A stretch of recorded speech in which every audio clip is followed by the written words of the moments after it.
Olá, turma! Eu sou a professora Melissa e essa é a aula introdutória do curso de Hidráulica de Condutos Forçados, Universidade Federal do ABC, Engenharia Ambiental e Urbana.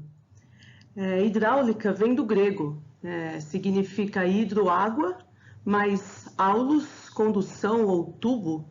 Então, é a disciplina que estuda a condução de água. E ela é uma parte da física, na verdade, ela é uma derivação da mecânica dos fluidos para o fluido específico água. Então, ela é a parte da mecânica dos fluidos que se dedica a estudar o comportamento da água, seja em movimento, seja em repouso. E a hidráulica, ela se divide em duas grandes áreas: a hidráulica de condutos forçados e a hidráulica de condutos livres. E aqui na UFABC são dois cursos separados. Uma parte trata da água quando escoa em condutos fechados, com uma pressão interna que é diferente da atmosférica, ou seja, o tubo está cheio. Então, sempre que a água escoar num tubo fechado, preenchido completamente a sua seção, a gente está se referindo a uma hidráulica de condutos forçados. E a hidráulica de condutos livres, ela se caracteriza por ter uma superfície livre em contato com o ar, seja esse tubo aberto ou fechado. Então, pode ser um canal, um rio, pode ser uma galeria fechada, desde que não esteja preenchida toda a seção, desde que tenha uma superfície livre em contato com o ar. E a base dos equacionamentos, né, que descrevem esses dois tipos de escoamento, elas são diferentes bases, né? Então, por isso que são duas grandes áreas aí dentro da hidráulica, e aqui no nosso curso elas estão separadas em duas disciplinas. Tanto no caso dos condutos forçados, quanto no caso dos condutos livres, tem a parte teórica, né? Que é isso que a gente está vendo nessa disciplina, é uma disciplina, pode-se dizer, de base, de fundamentos, né? E tem uma parte aplicada.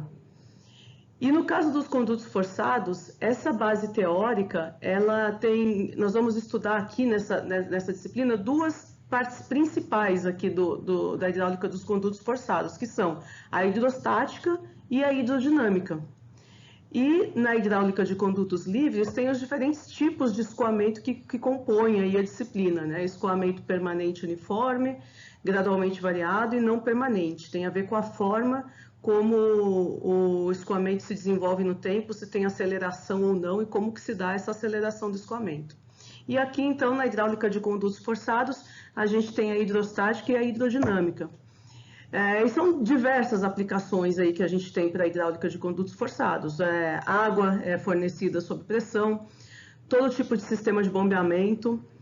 Nas estações de tratamento de água e de efluentes, tem instalações de condutos forçados. Em todas as instalações hidráulicas residenciais, rurais e industriais, no caso residenciais não está aqui no nosso escopo, rurais está, né, uma parte, e industriais um pouco, depende aí do escopo, né? Mas a gente tem um pouco aí da hidráulica de tubulações aqui na disciplina.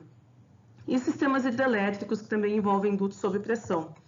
No caso da hidráulica de condutos livres, principalmente esgotamento sanitário e drenagem urbana, tá? Um pouco de irrigação, que a gente já não vê tanto no curso, e hidráulica fluvial e marítima, que também não é nosso escopo aqui.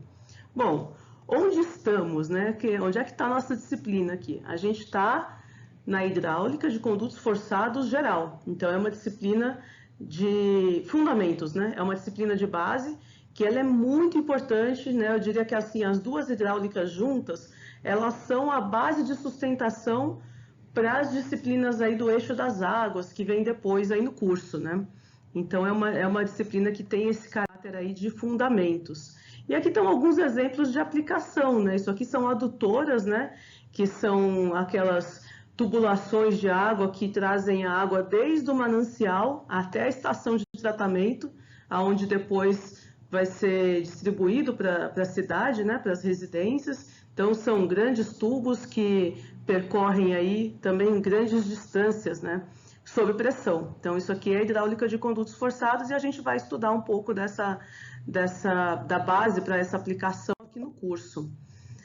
A própria rede de abastecimento de água, né, uma vez saindo da ETA, né, da Estação de Tratamento de Água, a forma como se dá essa distribuição para a cidade, através de uma rede que também vai sob pressão. Em cada ponto da rede tem que ter uma pressão específica, né, para que essa água tenha pressão suficiente para subir até a caixa d'água, como que é normatizado isso. Esses detalhes da rede é lá em sistemas de abastecimento de água. Os fundamentos que dão a base teórica para poder dimensionar os sistemas é aqui na hidráulica. Também a parte de sistemas elevatórios, né, ou bombeamento, né, que é muito usado tanto para redes de água, de esgoto, de drenagem.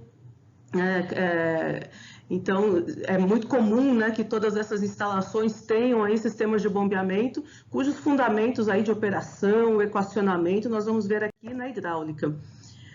E um pouco aqui na engenharia ambiental urbana, a gente não vê tanto a parte de sistemas de irrigação, a não ser assim, em zonas periurbanas, né, quando você tem plantio, né, áreas de plantio, florestas urbanas. Então é importante também a gente pincelar um pouco aí a parte de sistemas de irrigação, que também são dutos sob pressão, né, independente do tipo, né, de irrigação, se é por gotejamento, por aspersão, a gente trabalha com dutos sob pressão. Um pouco de sistemas industriais, né? É uma área aí bastante tangencial aí à engenharia ambiental e urbana. Muitas vezes o engenheiro com a formação de engenharia ambiental, em suas diversas modalidades, ele vai trabalhar em plantas industriais. É importante ter um pouco desse conhecimento aí, né, das instalações hidráulicas industriais, embora a gente não tenha a disciplina instalações hidráulicas industriais no nosso curso. A base para as instalações hidráulicas é essa aqui, né? Está aqui nessa disciplina, e é a mesma base que vai servir aí para sistemas de abastecimento de água, né? Para sistemas de bombeamento. Toda a base sai daqui da hidráulica de condutos forçados. E uma característica da hidráulica, gente, que a torna assim bastante peculiar, é que a prática veio bem antes do conhecimento, né? Porque a água é a base da vida. Então as pessoas sempre precisaram, o ser humano sempre precisou lidar com a água, né? Trazer a água da natureza para o seu uso, né? Levar a água de saneamento, as águas servidas aí das cidades e das zonas rurais, levar isso de volta para a natureza. Então sempre se fez uso da hidráulica. Tem registros realmente muito antigos aí. Existem grandes documentários, né, falando de grandes obras hidráulicas da antiguidade. São todos muito interessantes, e a arqueologia aí revelou aspectos muito interessantes mesmo das instalações hidráulicas de cidades muito antigas, né? Então, já na Mesopotâmia foram encontrados ali canais de irrigação entre os rios Tigre e Eufrates, né? Então os sumérios destacaram-se muito, né, nessas construções, né? Fizeram grandes sistemas de controles de cheias, incluindo irrigação, drenagem e inclusive diques e barragens e grandes reservatórios de armazenamento de águas. Se a gente remontar aí a antiguidade, né, na Babilônia, foram encontrados coletores de esgoto que datam de aproximadamente 3.750 a.C. Então, já se fazia aí uma coleta e disposição de esgotos. Em 2300 a.C., os egípcios já construíam lagos artificiais, destinados a fazer regularização de cheia, que hoje é uma área bastante específica aí da hidrologia e também, né, da hidráulica, que é a regularização das cheias, né, que tem a sazonalidade natural das cheias, para garantir aí um fornecimento contínuo ao longo das estações do ano. Então, os egípcios já faziam isso 2.300 a.C., construindo lagos artificiais. Esse aqui é um deles que existe, inclusive, até hoje. Tem aquedutos, né? A gente conhece muitos aquedutos romanos, né? Aparecem muito aí nos documentários, mas existem outras civilizações aí que fizeram grandes aquedutos. como esse na Assíria, data de 691 a.C. E, obviamente, os aquedutos romanos são aí os mais famosos, né, historicamente, porque foram construídos assim em várias partes do mundo, e os mais antigos datando aí de 3 séculos antes de Cristo. Mas aqui nas Américas também, né, os povos incas e outros povos tinham já grandes sistemas hidráulicos em suas cidades, tanto para abastecimento de água, para drenagem, para banho, para coleta de esgotos, né? Então, também aqui na América, civilizações antigas aí, até hoje estão aí construídas grandes estruturas hidráulicas ainda de quando essas cidades existiram, né? Quando elas foram habitadas. E aí a hidráulica, ela veio surgir como ciência, quer dizer, ela foi empírica, né? O ser humano sempre precisou de água. E ela foi empírica, aquele conhecimento passado, né, de geração em geração, de maneira empírica, mas sem compreender a física, né, que dava sustentação aos fenômenos. E ela começou a ser estudada, digamos assim, pode-se dizer o pai da hidráulica, vamos dizer dessa forma, cerca de 250 anos antes de Cristo, né, com Arquimedes, né? Então ele fez ali o experimento, né, do empuxo, do cálculo do volume de um sólido, né? Então data de aproximadamente 250 anos antes de Cristo aí os primeiros registros de equacionamentos hidráulicos, né? Remontam aí a Arquimedes. Baseado nesses princípios também, primeira bomba de pistão foi construída, né, foi elaborada aí em 200 a.C. E daí ficou um longo período assim, sem grandes avanços, né, na área da hidráulica. Até que por volta dos séculos 17 a 19, houve um verdadeiro estouro da física, né, voltada para os fluidos, e isso não aconteceu por acaso, né? Isso aconteceu realmente porque depois de Newton você tem a possibilidade de leis físicas que pudessem descrever o movimento dos fluidos, né? Então essas leis permitiram que se derivasse leis específicas para a dinâmica de fluidos. E aí houve contribuições, né, de grandes cientistas e pensadores da época, destacando-se aí Leonardo da Vinci, o próprio Galileu, o Torricelli, né, medindo a pressão barométrica, né, medindo a pressão atmosférica com o seu barômetro de mercúrio. O próprio Bernoulli, né, escrevendo a física da equação de energia, né, para os fluidos, e isso tudo veio acontecer mais ou menos na mesma fase histórica, né? Todas essas grandes descobertas aí da dinâmica dos fluidos aconteceu nesse período entre os séculos 17 e 19. Euler, né, evoluiu bastante na parte de equações gerais para o movimento dos fluidos. A hidrodinâmica teórica, então, pôde ser conciliada com aquela hidráulica empírica que se tinha de conhecimento desde a antiguidade para criar o que hoje se conhece como a mecânica dos fluidos, né? Como que é a física dos fluidos aplicada, né, ao movimento das águas. E desde então, assim, a hidráulica, a mecânica dos fluidos, ou a hidráulica, passou a ser chamada de ciência dos coeficientes, porque ela era justamente a física, né, a hidrodinâmica, os conhecimentos daquelas novas equações que estavam sendo postuladas, mas adequadas para poder descrever o movimento hidráulico. Então, um dos primeiros a fazer isso foi o Reynolds, né, que propôs aí o número de Reynolds para quantificar ali o movimento, o número de Reynolds relacionado ali à viscosidade, né, à velocidade, também ao material. E depois vieram vários outros, né? E junto com isso, as tecnologias construtivas também já estavam evoluindo muito, principalmente no final do século XVIII e ao longo do século XIX. A engenharia de materiais evoluiu muito, permitindo a construção de diversas variedades aí de tubos. Então, a hidráulica passou a ser chamada de ciência dos coeficientes, justamente porque ela pegava aquelas equações da hidrodinâmica, levava para o laboratório, fazia experimento e colocava lá um coeficiente, que hoje a gente pode dizer assim, um coeficiente de ignorância. Eu não sei como que isso aqui funciona, mas isso aqui funciona desta forma.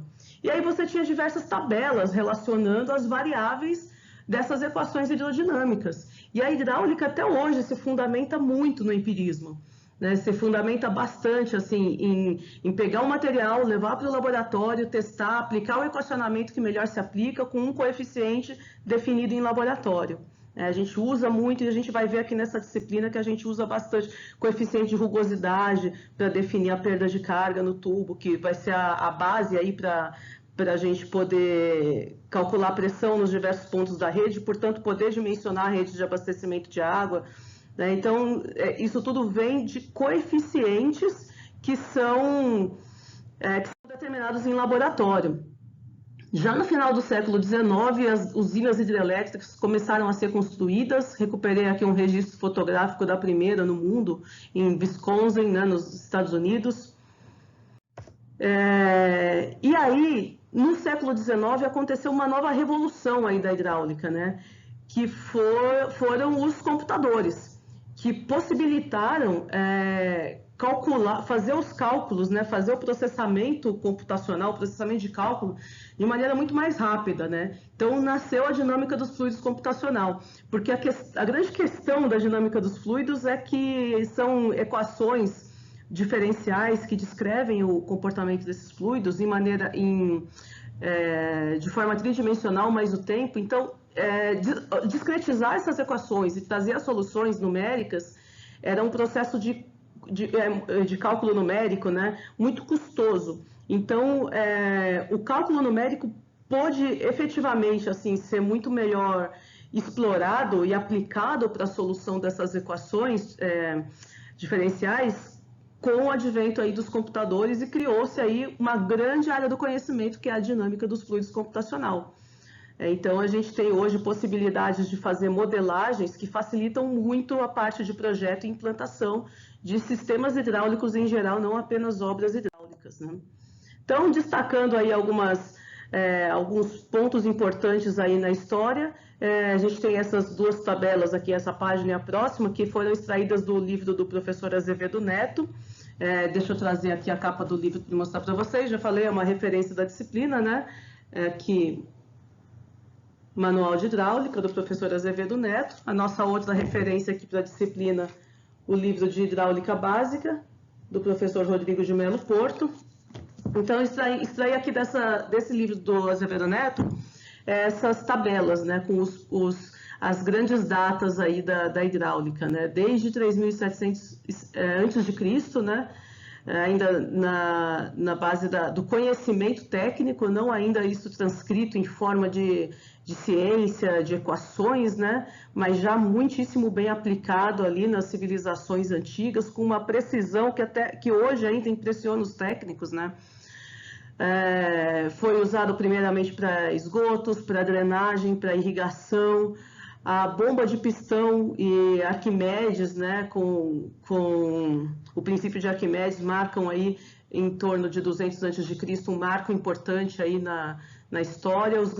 A era dos grandes aquedutos romanos, das termas, né, os banhos romanos. E aí, já vindo para o século XVII, do século XVII ao século XIX, foi uma grande expansão do conhecimento hidráulico, né? A criação das máquinas, né? A máquina a vapor possibilitou toda uma mudança de padrão de comportamento mundial. E isso veio de uma evolução na hidráulica, né? Possibilitar construir máquinas a vapor, trouxe toda a revolução industrial e toda uma mudança de padrão que marcou muito toda uma era, né, da humanidade. Enfim, grandes evoluções aí no saneamento, em construções hidrelétricas, em prensas hidráulicas, em hélices, construção de submarino, o desenvolvimento de todo tipo de tubo, né? Então a gente tem tubulações hoje de diversos materiais. Então é uma grande evolução aí que aconteceu para a gente chegar até o ponto que estamos hoje, né? Da hidráulica aí já muito bem equacionada e evoluindo muito hoje ainda no sentido da dinâmica dos fluidos computacional. Então aí a gente tem alguns nomes principais. O primeiro grande nome da hidráulica, como eu disse, é Arquimedes, né? Estudou os princípios, né, de corpos submersos, né, de volume, de empuxo, o princípio de Arquimedes. Então, antes disso não se tinha registro, né? Ninguém anotou, ou se anotou, isso se perdeu, né? O primeiro registro que se tem atualmente data aí de 200 mais ou menos 200 antes de Cristo, né? E veio evoluindo assim de maneira bastante célere a partir dos anos aí 1600 até 1900 e agora a evolução vem mais no sentido computacional.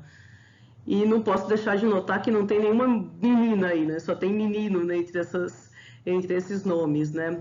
Mas a hidráulica atual, felizmente, já tem grandes expoentes aí femininos também. Bom, esse é uma breve contextualização, né, histórica do nosso curso, como tudo começou, né, e como viemos parar hoje, né. Então, esse nosso curso, gente, ele diria assim, é um derivado da mecânica dos fluidos, porque a gente vai estudar especificamente o fluido água em seu estado líquido. E então, se a gente olhar por esse lado, a hidráulica é uma aplicação, né?